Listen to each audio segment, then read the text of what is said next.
विद्यार्थी मित्र, आज 15 ऑगस्ट 2026 आपल्या भारताचा 80वा स्वातंत्र्य दिन साजरा करण्यासाठी मोठ्या उत्साहानं आपण या ठिकाणी जमलेलो आहोत. 15 ऑगस्ट 1947 रोजी आपला भारत देश स्वतंत्र झाला. तेव्हापासून हा दिवस स्वातंत्र्य दिन म्हणून साजरा केला जातो. या निमित्तानं होणाऱ्या ध्वजारोहणाच्या कार्यक्रमासाठी आपल्याला प्रमुख अतिथी म्हणून लाभलेले आहेत आपल्या शाळेच्या माजी विद्यार्थिनी अर्चना गाणेगावकर आडके मॅडम, मोटार वाहन निरीक्षक वर्ग 1 नागपूर पूर्व. त्याचप्रमाणे त्यांच्या आई सौ सुनीता गाणेगावकर, सेवानिवृत्त उच्च माध्यमिक शिक्षिका. त्याचप्रमाणे श्रीयुत अमेय आडके, माजी विद्यार्थी, प्रसिद्ध उद्योजक,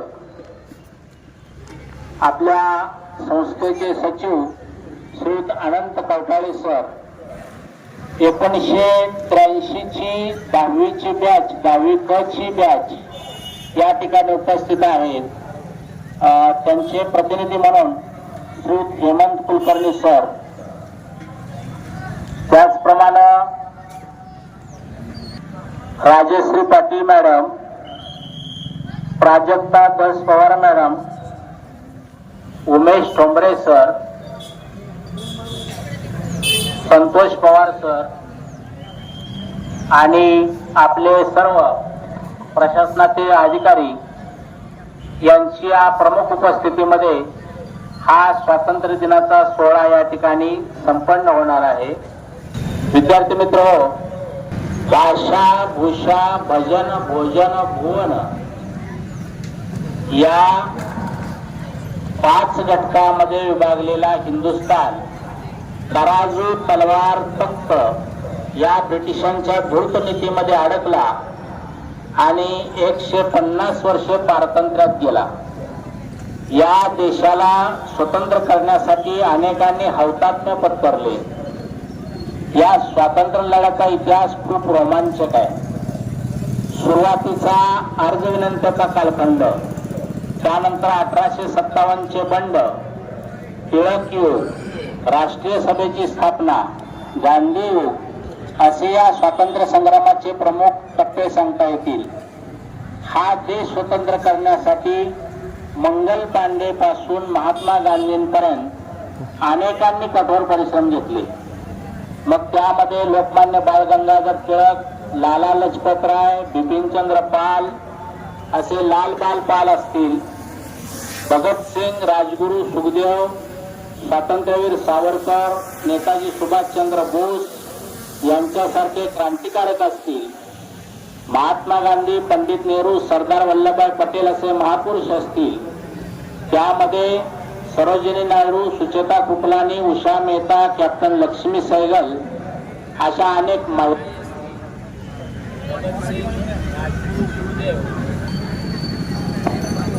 भगतसिंग, राजगुरू, सुखदेव यांच्यासारखे अनेक क्रांतिकारक फासावर चढले.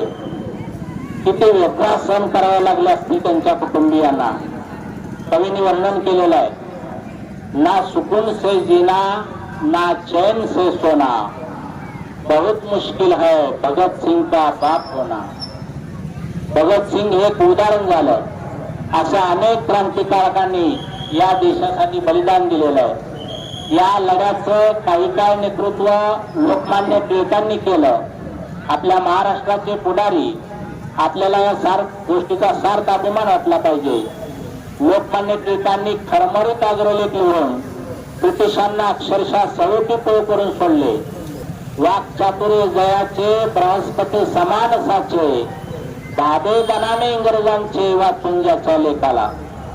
लोकमान्यांच्या निधनानंतर या लढ्याचं नेतृत्व महात्मा गांधींनी केलं. सत्य आणि अहिंसेच्या मार्गाने त्यांनी आपला देश स्वतंत्र करण्यासाठी मोलाचा वाटा उचलला. प्राचार्य शिवाजीराव भोसले त्या ठिकाणी म्हणाले होते, महापुरुषांचे वर्गीकरण 3 प्रकाराने केले जाते. लोकांच्या ठायी असलेली कर्म प्रवणता जागृत करून जीवनात आमूलाग्र क्रांती घडवून आणणारे लेनिन सारखे लोकोत्तर क्रांतिकारक हा झाला पहिला वर्ग. विचारशक्ती प्रखर करून त्या प्रकाशात समाजाला चालवणारे व्हॉल्टेअर सारखे प्रतिभावंत हा झाला दुसरा वर्ग. भावनेचा एखादा उद्दाम आवेग निर्माण करून त्याच्या लाटेवर सर्वांना स्वार करून अपेक्षित दिशेने नेणारे रुसो सारखे विचारवंत हा झाला तिसरा वर्ग. पण ही तिन्ही सामर्थ्ये ज्यांच्या जीवनात एकत्रितपणे आढळतात असा एकमेव पुरुष म्हणजे महात्मा गांधी. मित्र, आपण या पवित्र भूमीत जन्मलो हे आपले भाग्य आहे. मला या प्रसंगी आपल्या देशाचे माजी पंतप्रधान वंदनीय श्रद्धेय अटल बिहारी वाजपेयी यांच्या काही काव्यपंक्ती आठवतात. भारत जमीन का टुकड़ा नहीं, जीता जागता राष्ट्र पुरुष है. भारत जमीन का टुकड़ा नहीं, जीता जागता राष्ट्र पुरुष है. हिमालय मस्तक है, कश्मीर किरीट है. पंजाब और बंगाल दो विशाल कंधे है. पूर्वी और पश्चिम घाट दो विशाल जंगाएं है. कन्याकुमारी इसके चरण है, सागर इसके पग पकारता है. ये चंदन की भूमि है, अभिनंदन की भूमि है. ये तर्पण की भूमि है, ये अर्पण की भूमि है. इसका कंकर कंकर शंकर है, इसका बिंदु बिंदु गंगाजल है. हम जिएंगे तो इसके लिए, मरेंगे तो इसके लिए. भारत जमीन का टुकड़ा नहीं, ये जीता जागता राष्ट्र पुरुष है. बोला भारत माता की.